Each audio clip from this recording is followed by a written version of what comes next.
The power of prayer is so effective. It is. I feel like sometimes we may pray in the wrong way though. Have you ever caught yourself asking God for things? God, can you please give me this? Give me that. But like, when do we actually show appreciation? When do we actually thank God? See it this way. If you had a friend that always reached out to you, only when they needed something, eventually you'll get tired of them because they'll be leeching off of you. Hey bro, can you send me $10? I got you back tomorrow. Then tomorrow comes and they'll be like, you know what, I can't, but keep picking me up from work. You do that and it's like, it's a constant cycle of them leeching off of you. And we fail to realize that we do that with God when we always want something or always asking for something.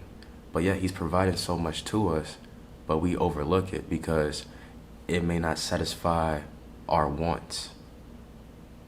You gotta understand that we must be appreciative. We must be grateful. I caught myself in that realm of thought of wanting. And that is simply not right. And it's borderline disrespectful to God. And I honestly challenge you, I advise you, I should say, to thank God for a full month. With your prayers, let it be full gratitude, full appreciation. Don't ask for anything. Because we must unlearn this thing that we do. It's so easy to be ungrateful. It is so easy to not be appreciative.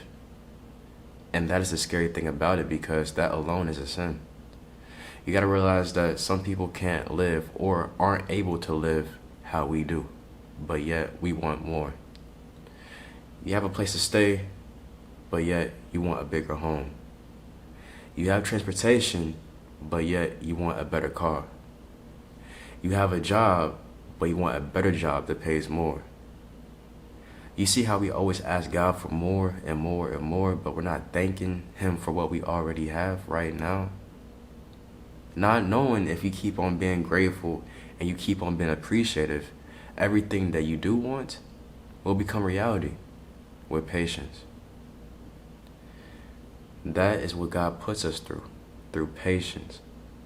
The ability to wait, but you wait for when God gives it to you. I realize me wanting things right now and it doesn't work out could have hurt me because simply it wasn't the right time. I had this guy reach out to me a couple of days ago, and he was saying how the girl that he was with broke up with him because she wanted to talk to somebody else, right? And he was like, well, I will wait for her though, if she wants to come back, I'll be here. I told brother to stand up and have respect for yourself. You gotta realize that when you get disrespected like this, you have to set a boundary. Because understand, if you let this person back into your life after they did you wrong, they're going to do you wrong again. You simply must give it to God and build yourself up and build your relationship with God. I feel like a lot of us get heartbroken or cheated on because we don't have God first. And honestly, we want these things in life.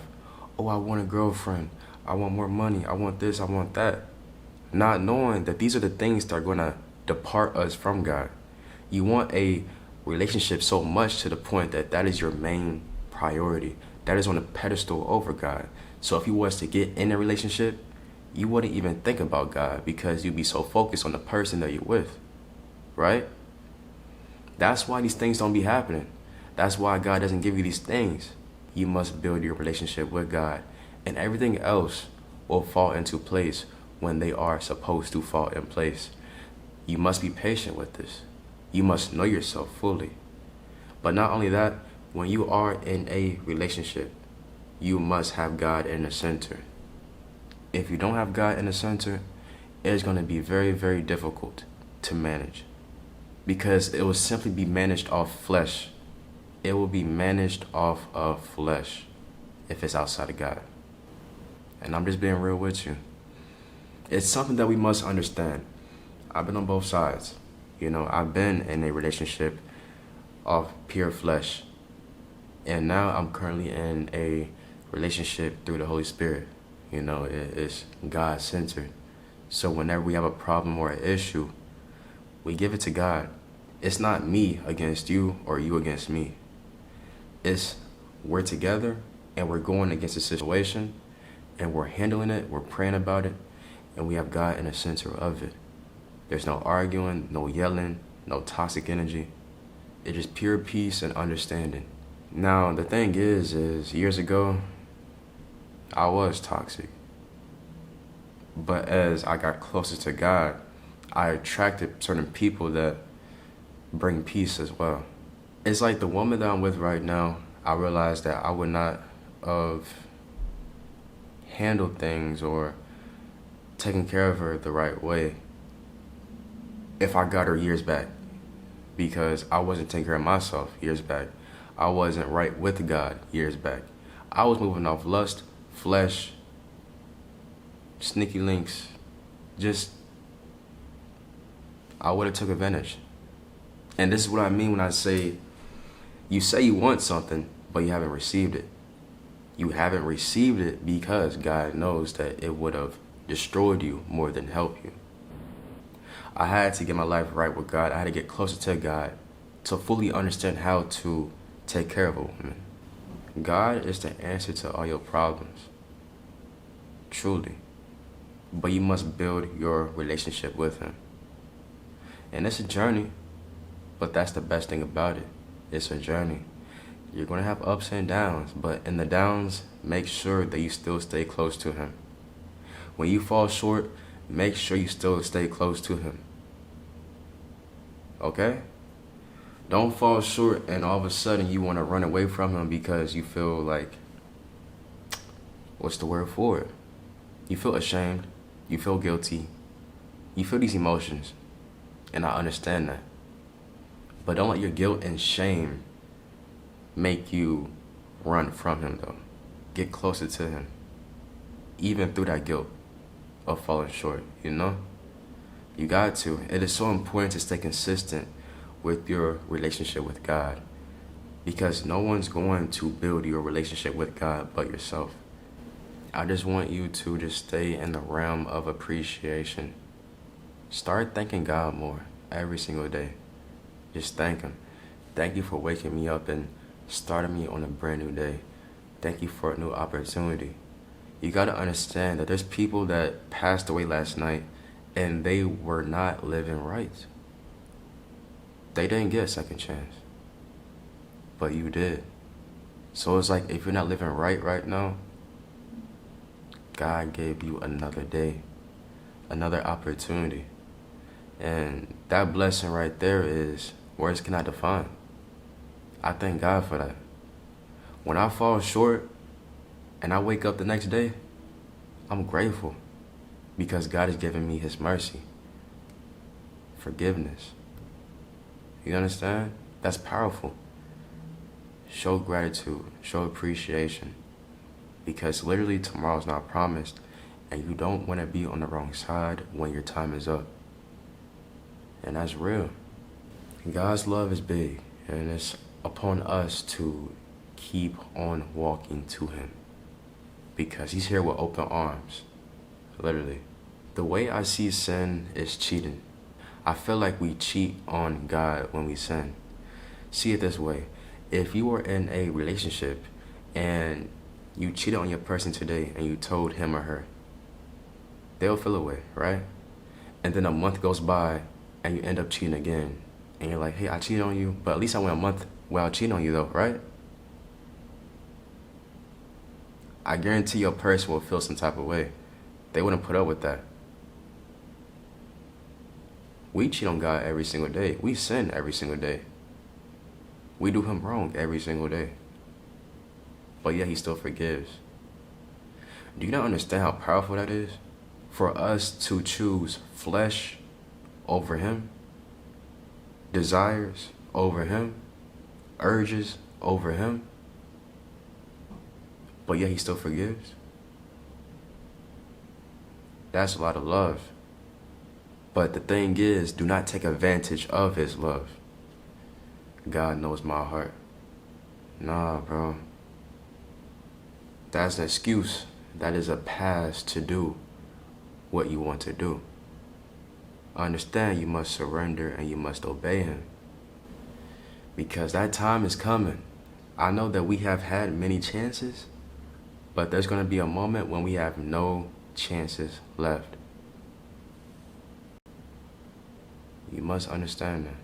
You know, I be praying and I just be asking God to forgive me for all the times that I've done so wrong, or I sinned without me even being aware, without me even knowing. Because believe it or not, that happens a lot.